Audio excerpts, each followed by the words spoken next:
Absolute bloody legends. Welcome back to FatChat. Finally, we've got each other back in the studio. Please welcome my co-host, who's the reigning Cairns IronMan champion, Matt Burton. Welcome back, mate. Good to be home. So good to be home. You look like you got a nice little Cairns tan as well. I think so, yeah. At the pool today, at squad this morning, I was definitely the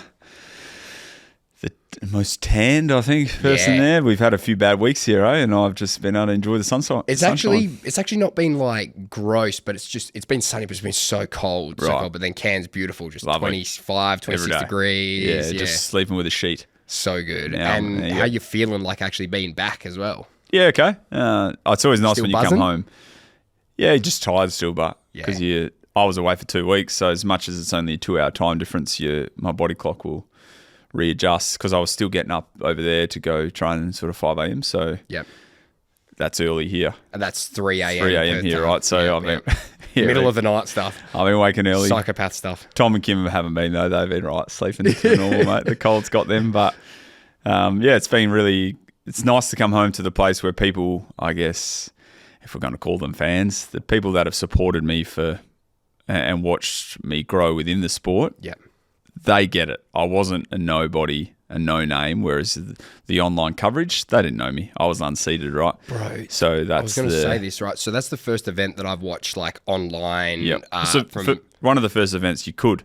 Because this series is only taken off this year. Gotcha. Because I was impressed with some aspects of it, but then other bits I was like, they need to do this better. Because number one, great thing that you were in front the whole day. Because guess what? The camera was on you the entire day. As in, if you were coming second or third, I didn't even see them. Nah. Like, I reckon total, they might have got 2 minutes of airtime. Yeah, the run, it was just with me the whole time, right? The entire time. Yep. And also the bike, stuff that was happening. But, there will be other great battles happening for second and third and fourth and people which moving. There was, 100%. Yeah, but my mate that ran into third, his timemanship didn't pick up, so no one actually knew until the finish line. And then they called him someone else when he crossed the finish line. Did they? It's like, whereas he's put in a massive effort to go from fourth to third, in the last 3K. I'm wondering how they could actually do that, though, because it's obviously such a long, race and distance and everything, how you actually either set up cameras or cover it better. It's so hard. The difficult part is because there's this age group is on course. Yep. You can't have too many motos with cameras, and also the sport is a non-drafting, so you can't sit on the wheels when you're riding, right? You have to be 12 metres back. When you get motorbikes involved and they're in between people and stuff, they can change the dynamic of the race. For sure. So it's not something that's welcomed by us as pros. So they do what they can, and also from a manpower point of view, because if you go and then try and have a whole bunch of cameras out. Yeah, like 5 different media bikes with the males and the females.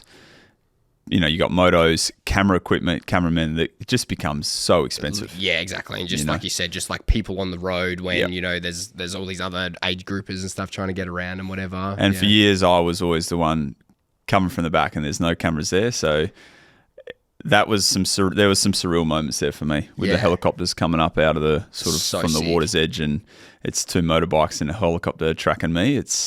Did that get you like real rev? I've just lived for that for 15 years. Wow. You've seen it, and it's like one day that'd be cool. Do you believe it that it'd be you? Probably not. And then when I was in it, I had a moment where I felt myself getting overwhelmed in terms of the emotion, because I knew Kim and Tom and Mum and Dad be watching from just home. Or Kim and Tom were with me, but they were at the house, obviously, where we were staying. They would actually be able to see that I was going okay, whereas 3 times they've had to pick me up from the side of the road with different issues during that race. So that was a little bit different. Yeah, it was all I was allowed to put on a show. And you did. I loved you was finally giving the fans something. Go these ones. Yeah, I waited long enough though.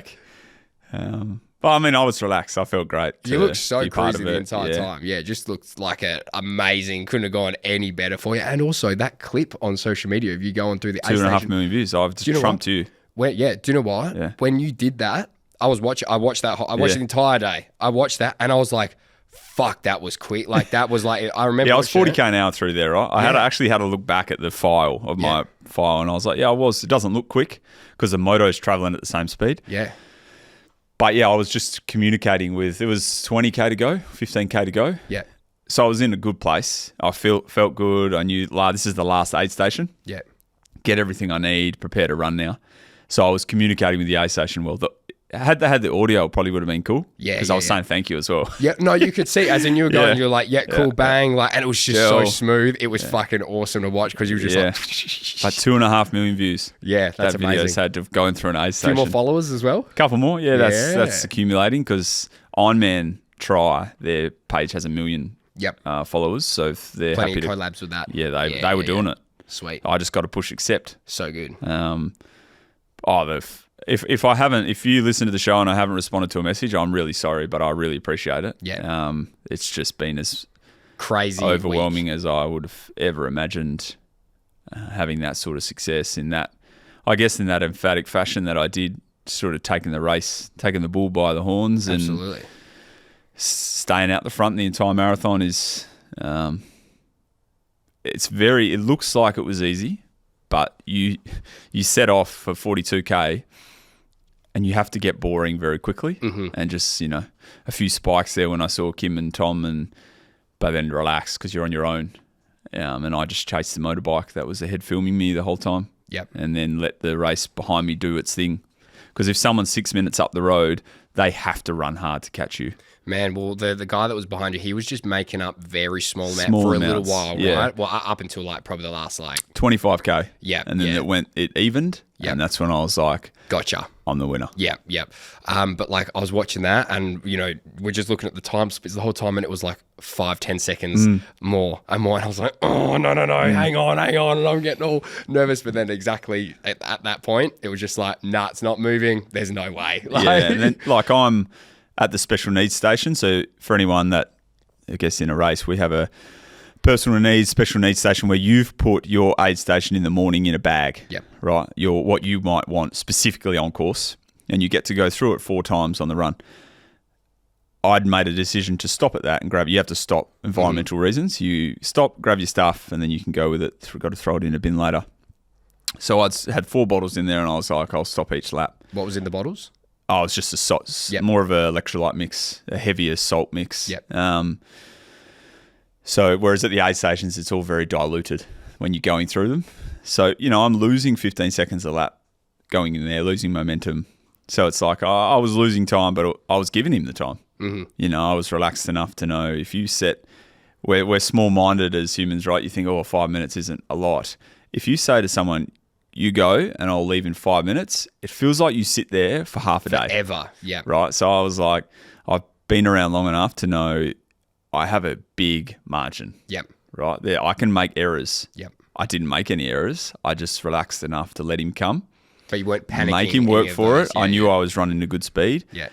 And I had 2 more gears. Yep. And I've pulled up really well, knowing I was extremely patient in my execution, and it's it's where I need to be now to be able to perform well come October. Definitely. And on the coverage stuff as well, with the commentators, like you said, that you were like, oh yeah, they didn't have any idea what I was sort of doing or training or no much background. You could tell because it was the most generic commentary ever. Like, oh yeah, Matt Burton, I think he's put in a really good block of he would have put a good block of training in. I wasn't seated. I wasn't seated. I filled out no emails. 14. Yeah, you were ranked number 14. I wasn't even called out. I was unsupported by the race. What the fuck? It was motivating to be underdog. Yeah. But let's remember, I wasn't even a dog. It wasn't even a race.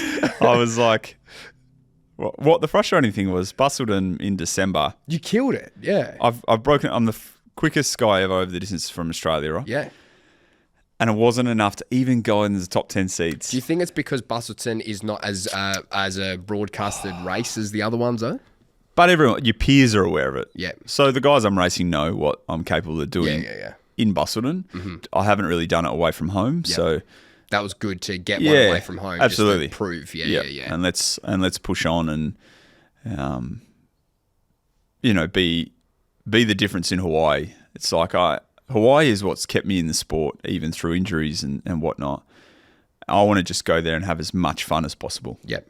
Right. I might come to Hawaii. Whether it be with the helicopter or whether I'm just in amongst it, that's what's motivating for me now. Yeah, absolutely. Yeah. I enjoyed myself in Cairns, and I won't have Kim and Tom over there, but I know they'll be watching. Yep. So, it's Chris will be there supporting me. We need to talk to his wife. I'm actually going to ask her if he can come for the whole time, the whole 3 weeks. So nice. But we'll see how we go. I might come. I might just put a luau on, have the flowers on, drink coconuts. That is fun, also, right? Yeah. Well, mate. Whilst you've been doing that, right, I've got something to show you because, winning the IronMan is pretty impressive. Thanks. However, the Body Magic Europe shred is also impressive. I've finished up this week. I'm not putting these out yet. Look, these are there's 3 photos. Scroll to the scroll to the right. Having a flex here. Guess what? 5 kilos up, everybody. That's January. That's January. January to now. Yeah, to now. Look at that. Yeah, wow. And then go across. I'm going. Gee, the back's improved. Yeah, lots of chin-ups. Yeah, right. Chins. So many. I'm happy with that. Yeah. I'm real happy. Shoulders as well. But delts, I went from because that was after different hair too. Yeah, that's throwing me big time. But I went from literally, that was no weights at all I'd done maybe 4 weeks of weights after we finished all the stuff in December. But now I've just been hitting weights pretty much every day. Yeah, right. Just smashing that. So it's polar opposite stuff. But it probably the first 2 or 3 months, it was so slow. I was like, oh my God, am I ever actually going to get that back? Then I've looked at that going, oh, that's actually pretty good. So I'm happy with that. So we're off to Europe this week. Is it, when did you leave? Thursday. Is it a week today when we're filming this right now? Straight into Mykonos for my birthday. For your birthday? Yeah, Scorpios we're going to for my birthday. To Mykonos. Beautiful, yep. Have you seen Wogboy? Yeah, I've seen Wogboy. Okay. It's That's all I think about. 5 days, yeah. And then from there to Dubrovnik, and then to Lake Como, hang out with George Clooney for a little bit, and then go down to Amalfi Coast for a little bit. Drinking espressos with him? So many espressos, man. Yeah. A couple of Aperols as well, should be good as. And then we go to Amalfi Coast, and then realised the other day I had to change the flights once already. And I look, I was like, I'm just going to make sure the itinerary and just go through of when I'm back. And I thought, it's 3 weeks in 1 day. It's pretty much 4 weeks. I got it wrong. So we got all these extra days to do stuff now. I'm like, oh no. So you got to find stuff to do. You'll be okay. Summer has set in over there. Yeah. From what I'm seeing, so no, it's going to be great. But love it. Thanks everybody for joining. So good to have you back in the studio. Yeah, it's nice to be back. Nice to be in jumpers and jackets and freezing. Love it. Quick little break here, guys. It's Matt and Gerard here from FatChat. Hey guys, if you haven't already, it would mean the world to us if you could follow, like, or subscribe to any of our channels on any of the platforms that you're listening to, because it just goes a long way into growing the pod, getting more people on, coming back and doing this every week. And we obviously love to hear from everybody too. So if you haven't already, make sure you follow, like, subscribe. It'll take you 15 seconds. We'll owe you a favour. You can let us know what that favour is at some point. When Matt's walking around, you can ask him for whatever favour that you like, and he'll definitely do it. No, ask Madge. If you come up and say, look, we've subscribed and we've followed, we'll owe you a favour. I'll do it. Thanks, legends. Back to the pod. Hey guys, Dan from BackChat here. While Gerard's mum is a real doctor, this segment is for entertainment purposes only. For specific medical conditions, make sure you seek the advice of your own doctor. Back to everybody's favourite segment, Dr Majic. Welcome back for another episode. Thank you, Gerard. So weird, just us two, no Matt. Yep. To say my questions are bad, and anyway. He's a good mediator. He is good. He does flick some. It's going to be interesting. It's a different dynamic, but we've got a whole bunch of questions that have been sent in. How's the week been? Busy week as usual. Busy week. Yep. That's good. That's good. Okay. Well, we've had a whole heap of questions sent in from our FatChat listeners that we would love Dr Majic's opinion. Well, I'm full of opinions. Heaps, so many opinions. Yes. Some you don't want to know. Yeah, there is quite a few. Actually, I've got to tell this story real quick. Only a small part of it, not the full thing. At home this week, oh my God, we're getting a bathroom renovation. And we get a bathroom renovation. Don't go there. No. And then my dad was supervising, and he got the tiles that were supposed to go on the floor got put on the wall on his supervision with the guys that were working there. And Dr Majic was not happy. She had a few opinions about that. I had what I would call a major meltdown. Yes. All right. All fixed. Let's get into the questions, Mum. So this one here we got sent in. Can it be harmful to take painkillers every month for painful periods? Is there any long-term side effects of using painkillers? Yeah, that's a good question. I think if it depends what the painkillers are, and I guess for periods of fairly, it can be very painful for a lot of women, and usually they would use anti-inflammatories, and particularly There's a medication called Ponstan, which is really specific for uterine pain. I suppose the other thing is, and which is completely fine to take. Because there's like way more strong painkillers than others. So like, because like Nurofen's a painkiller, but then there's obviously one, what's like a more on the other end of the scale that's like a real hectic one. Well, most women wouldn't be taking more hectic ones. Things that you can buy over the counter are the Nurofen or anti-inflammatories, and they can work quite well, but Ponstan is specifically an anti-inflammatory for the uterus. That can work well, but you do have to take it 2-3 times a day, so completely fine. You can take paracetamol. That may be helpful, but it's maybe less so than the anti-inflammatories. Some doctors may prescribe sort of stronger things, but generally you wouldn't really be having that. You would be using hot packs. And the other thing is to actually find the underlying cause for the period pain. Right. Because severe period pain could indicate an underlying condition like endometriosis or adenomyosis, where the lining of the uterus grows into the uterine wall, and that can be very painful. So I would certainly be seeing your GP if you're finding that those regular things are not working, the over-the-counter preparations are not working. In terms, does it do any harm? As long as you're taking these anti-inflammatories with food, you're not going to upset your gut. Yeah, and, mine's so bad. Like if I have a Nurofen and like I don't eat instantly, like just before it or instantly, oh my God, it's like the biggest burn in the middle of my stomach. Absolutely. So they're not suitable for everybody, but definitely you should eat with a little bit of something in your stomach. Absolutely. So like in terms of like long-term like health effects with actually taking anti-inflammatories, say if I was like, okay, cool, I'm having, you said you can have Nurofen 2-3 times a day. 2-3 times a day. What if I did that for a year? Any problem?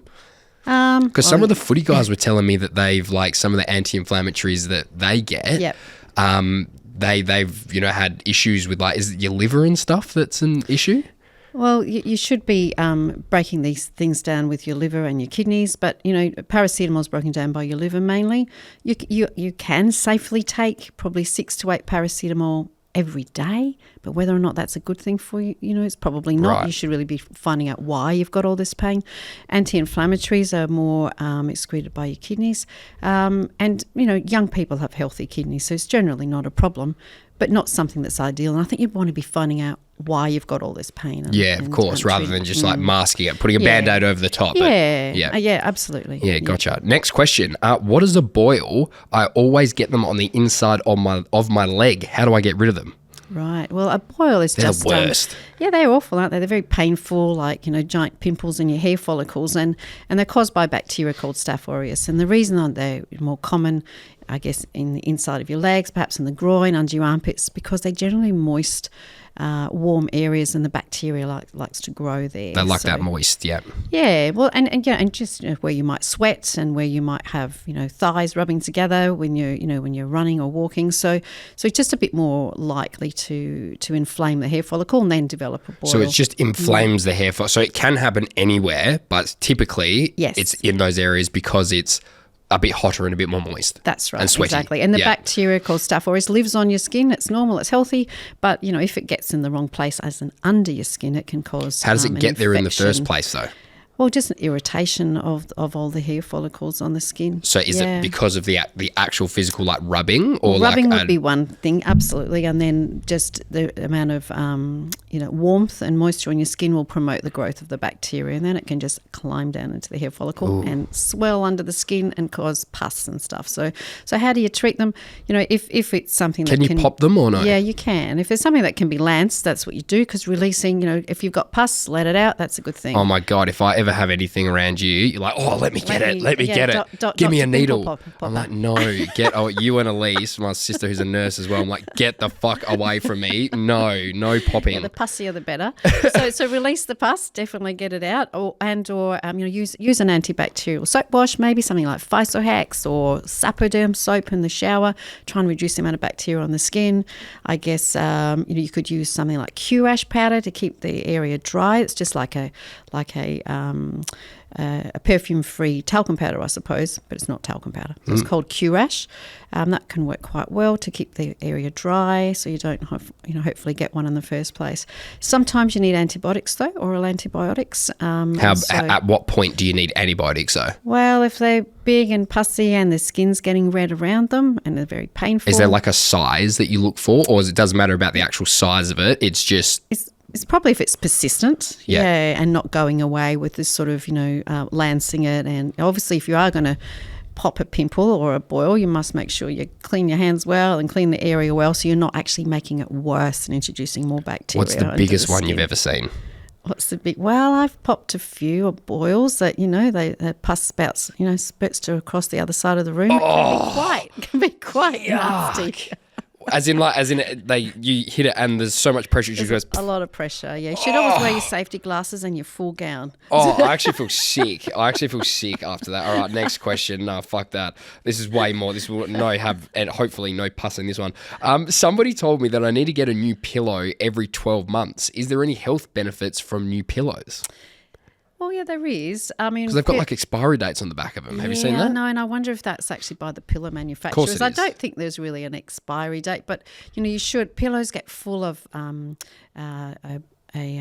a little mite called dust mite. So there's a lot of dust that collects inside a pillow, and when you look under an electron microscope, you can actually see these tiny little critters called dust mite, and they're everywhere, absolutely everywhere. So yeah, don't sort of think about it too much, but but those sorts of if they've been around for dust mites now. So I would air your pillow out, wash it in the washing machine, perhaps at least once a year, maybe more if you get a lot of allergies. Dry them out in the sun. As in, you're talking about not just the pillowcase, like the actual physical pillow. You put it in. Pillow. Can you put that in the washing machine? Yeah, most pillows you can. Yeah, definitely. And a lot of people will use covers on their pillows as well. But, like they actually sort of more ones that are moisture proof, and then put their pillow slip on top. So a lot of people do both of those things. What do the dust mites do if there's too many though? Well, they just create allergies for you. Yeah, they can make your nose run, can make your eyes itchy. What? They're an actual bug. Yeah. They're an actual little bug. Yeah, dust mite. Look them up. What the fuck? Yep. That's why a good reason to dust your room, Gerard.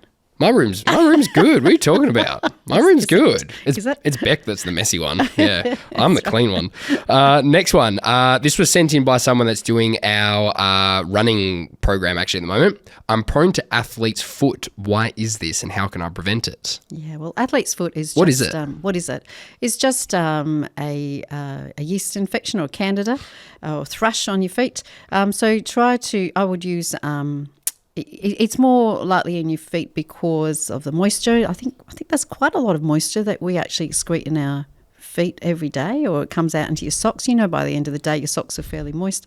So changing your socks regularly. My feet are fucked. My feet are no good. Are they? Do they get really moist? Yeah. In every single way possible, my feet are no good. Yeah. Feet are not the nicest part of your anatomy, but they're very, very useful. Very useful, aren't they? Yeah. So, change your socks regularly. If you're doing a lot of sport, of course, you sweat more. And your shoes can also get moist, so make sure you air your shoes out. And you can also use sprays in your shoes that like sneaker cleaner to try and keep the bacteria and the yeast down. Yeah. So it's actually just keeping the shoes and the socks clean rather than it's like, I've got athletes. Does it keep coming back if you've got it? Okay, well, so how it's going to present as a sort of itchy rash, it might be a sort of scaly little red patches on your feet, can be between your toes. So you can use an antifungal cream, something like Resolve. So it's got antifungal in it, plus a bit of steroid ointment, and that will actually help with the itch. So Resolve you can just buy from or Tinioderm. There's lots of products. The chemist will certainly be able to help you out there. Are you more susceptible to keep getting it though? Yeah, I think I think if that's the sort of feet you've got, that may be a bit more sweaty than other people's. But the important thing is when you're treating it is to keep treating it with the creams and ointments for a couple of weeks after it looks like it's cleared up, because sometimes it's still lurking there. And you haven't Can you pick that bacteria up just from like walking around bare feet? Well, it's not a bacteria, sorry. It's actually like a fungal infection. A fungal. You can actually pick it up in showers and things, like public showers and things. That's why it's a really good idea to be wearing your thongs in public showers, yeah? Definitely. Sometimes people go and get their nails done at a lot of these lovely nail salons. You want to look for the ones that use disposable inserts on their basins and things, so you're not going to get, someone else's yeasty stuff. Fungally. Yes, there's no crossover. Ugh, yeah. Keep away from that. And our last one, Mum, this is a great one. This is so good. Why does my doctor use Google in my appointments to look up my symptoms? Well, I guess maybe they're not using actual just straight Google. Do you use Google? Absolutely. perhaps not always in front of people. Really. Yeah. Turn the screen. Yeah, going, that's right. no. Turn it around. No, but there's a lot of. There's such a wealth of information out there, isn't there? And GPs and other doctors are no different. We cannot. You can't know everything. So there are certain very useful sites that we use, but they wouldn't generally just be straight Googling, Google. just straight into the search. Yeah. There's sites that have a wealth of information to assist doctors. I mean, general practitioners are kind of have a huge breadth of knowledge, but there's just so much information and a lot of things that keep changing as well. A lot of updates. So it's important for doctors to be able to keep up with the new. Yeah, the new sort of recommendations and things. So, so we're no different. We're certainly going to be using Google or certainly websites. Absolutely. But you're just making sure they don't see. Well, I guess it makes sense because it's like before the internet, what would you have? You probably had a big book of diet. Like there would have been a physical book Absolutely. that you go There'd be through lots and of you go. books, which you don't do now. And part of the skill in any profession, I think, or like yourself, is to be able to keep abreast of what's actually out there and what the important sites are. Because they are important. And I'll often say to my patients, "Hey, I'm not sure, but let's have a look at this website, and it might give us some more information." So so I actually share that experience. What do you think of people diagnosing themselves on Google before they come in? Do you find that that's like a way more common thing? People, I've got this, but you're like, everybody checks out, and that's a good thing. So patients are a lot more informed now. They'll come in with that sort of information. Could it be this? And we'll have that discussion. But yeah, absolutely. I think it's a great resource. But unfortunately, sometimes it can make people too more worried anxious, or too anxious because what is often a simple problem. It could have, it could be a very a headache, brain tumor. Yeah. Well, that's right. You put in headache, you get brain tumor. Absolutely. So, and of course, that is the thing that we do want to exclude, but that's the least common thing. Yeah. So I guess it's about, and that's why people come in and have a chat about it. Yeah, of course. Well, Dr. Majic, thank you so much for answering all of our questions. If anybody wants to contribute any, hit me up on socials. We put the little question boxes up every now and then before we film in the episodes. But Dr. Majic, thank you very much. All right, Maddie, we've got one of our loyal FatChat listeners that has sent me this one in via DMs. Isabella? This is from Brad. Sorry. Brad D. Hey, fellas, I want to know your thoughts on improving your swim times. Is it similar to running? Yeah. Yeah? Yeah. I mean, I don't want to get too complicated with it, but absolutely. All endurance exercise can take the same form. Doing more of it is the best way. So just swim more. Unless he's already doing 30K a week, I reckon just a bit more volume. What you're trying to do, the difference with swimming is very technique focused and body position. Yep. You're in a medium, right? Whereas when you're on land, you're just dealing with your own weight, really. So you need to, if you swim more, you will just naturally learn to move your body through the water better. Yep. Right? Because you've just spent more time. So your body will naturally become more efficient at trying to get through. And you get fitter, right? So you can do more, manage through it for longer. Yep. The aerobic fitness component is huge. Swimming. Essentially, the number one thing would just be to do more of it. Not necessarily in that one session. Increase the frequency, right? So just go more through the week, right? So if you go, at the moment he's going 2 times a week. Don't then add a K onto that session. Add a third session in. Yep. Yep. So that would be the first thing. So is that the reason for that? Is that to what? Is that just aerobic conditioning? Just for aerobic conditioning, that it will Fitter. increase that more by doing another actual session rather than going more volume on the session. So swimming, more volume on the session, your form will break down too much. Yep. And then you're actually not gaining a lot from it. Eventually, you definitely can add more Ks to the session, but the frequency is the best thing. Holding feel for the water, swimmers will talk about that.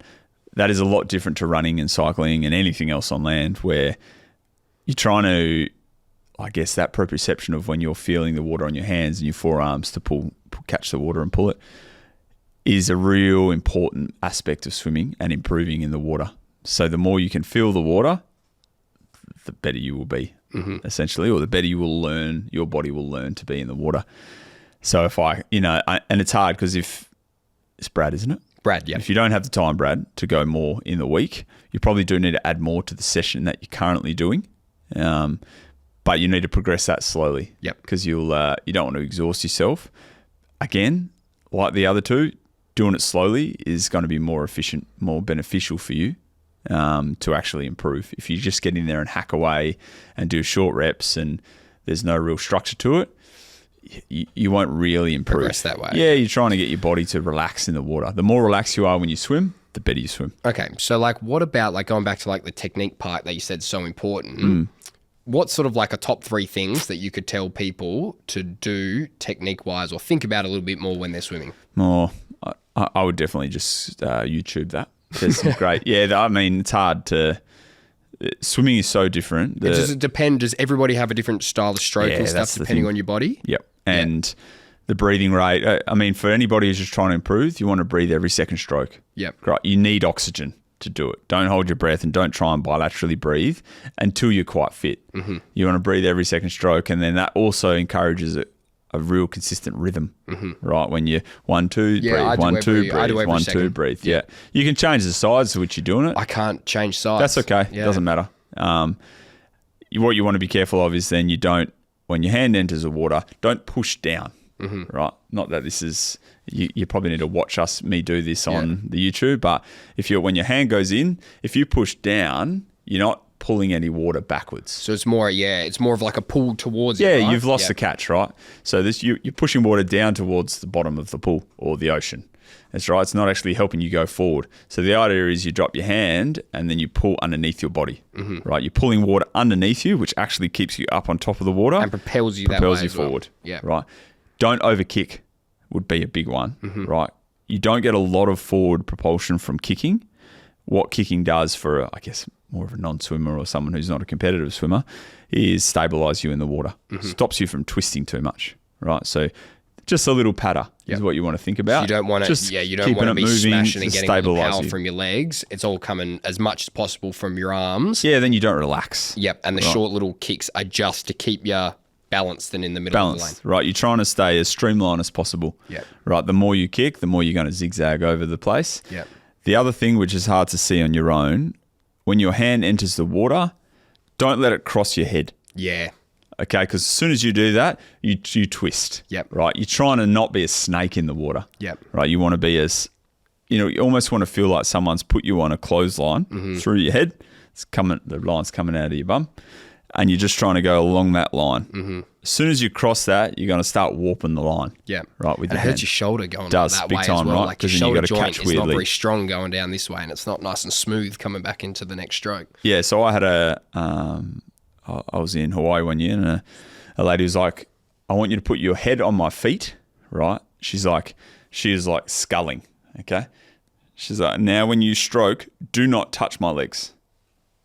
Right, okay. So I couldn't cross, and I'm going in, and I couldn't cross the center line at all. Yeah. That's the way to think about it. Right. Right, because that naturally you still will come into the center a bit more, but then you won't come across your body. Yep. Right, it's the same with running. When you track with your arms, you want to use your arm swing and arm carry to move, help you move forward.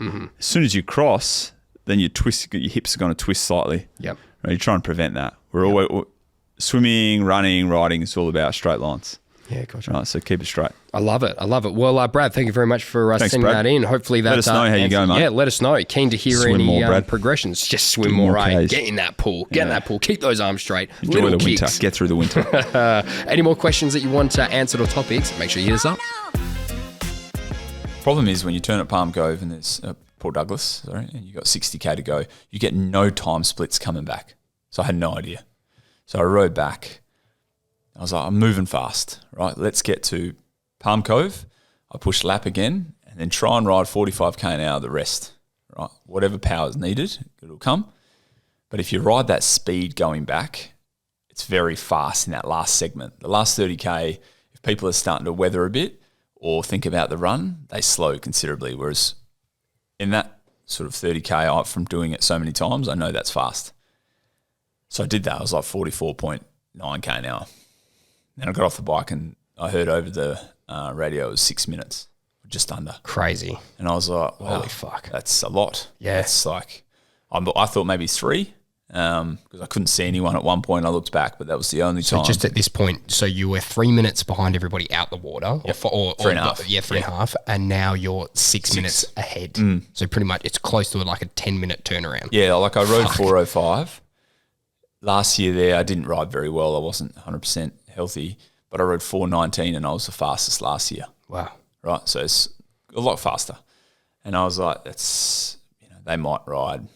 I thought maybe 4:07, 4:08, but no, I had a big gap. When you have a gap that big, again, never been there, not in this sort of race, this championship style race, the worst thing you can do is panic, right? Yep. So I didn't. I just got changed in transition, put shoes on, socks, started running, but I didn't really step into my run until about 5 minutes. I just tried to get loose first. Yep. Because you've been in a flexion position the whole time and you come up running into extension. So you need your hips to open up and your hammies to engage. And I did. And then I saw all the boys. There was like 5 of them together and they were all running really hard. Natural, right? You got to chase the leader, right? And you want to be the first guy to get to the leader. The problem is a marathon needs more patience. So the beauty is when you're on your own, there's no pressure from anyone around you. When you come out in 5 guys, it's a rush. Yep. It's like, oh, okay. And do you think it's also like because the run has got people, you can sort of hear and see the people a little bit more rather than the bike. You're just fucking in the woods and out in the forest for ages. Yeah, you come out of transition. There's people like motivating you, and then also like you can, if you're running with others, you feed off their turnover, and you just overrun. Yep. So I was like, oh, okay. The one guy that ran 2:37 last year, who's won the race 3 times, I was like, he'll come the hardest. It always does. I was like, let them come. The discussion with Chris before was you just got to let them come and believe in what you're running is fast enough with the thought you could always go faster if you need. That was the number one. Because I hadn't raced all year, I had to do me. Mm-hmm. So tick off a lap first. I was just following the media moto and the guy on the bike where the camera was running. Just the first lap I ticked off really well and he only brought a minute 10 back. And I was like, well, that's not catching me. Yeah. Right by the end. And I wasn't slowing down. I didn't feel like I was going to need to. And is Chris telling you the split times and that sort of stuff? I know, I get them. Because you turn twice a lap, so I'll just see where they are. Yeah. And I was using more like location where they were. What you got to remember, if you're at home and you say, you got a friend there, you're going for a run and you say, okay, I'll go in 5 minutes. Right, you go and then I'll chase you. If you say go to them and you stand for 5 minutes, do it. If you've never done it before. It just gets further. It's a long way. You can't see him, but it also feels like you've been waiting for half an hour. Yeah. Right? That's how it feels to them as well. When I'm running back around the turnaround, I don't think it's long, right, to when I see them. But for them, they're like, they run for a while and they still only just hit the turnaround, right? Like, so is that something that you had in your head before that race, or do you reckon you've got that since the race? No, just from years of doing it. Like, yeah, you got so that's like a saying. I mean, like that's like it's very hard to close a 10-second gap if everyone's running the same speed. Yep. So that's where like in running, people say, "Oh, you only lost by 10 seconds." Yeah, but that's 10 a long seconds way. is 100 meters. You never would have closed it, right? And then by the second lap, he closed it hard, but I could see he was really working, and I was like, I feel like I could step into it a bit more here and push a bit harder, but I was like, it's still 3 minutes. Like it's a long way. Yeah. Still just under a kilometre. Like, it's a long way on the road. And then we went out to like the 23K mark and there wasn't much of a shift. And then I was like, just be patient at this speed. Like I was taking my time through aid stations, being very conservative. Went around a top turnaround, which is like 27K. It swung back my way. And he was like, you can tell with somebody's the way they're carrying themselves and their turnover, and how laboured they are, like the body language speaks, right? And I was like, okay, I feel I can just be very consistent here. I don't need to do anything silly, right? I'm just here I've put myself in a winning potential. Make it happen now. I've got 15K to run.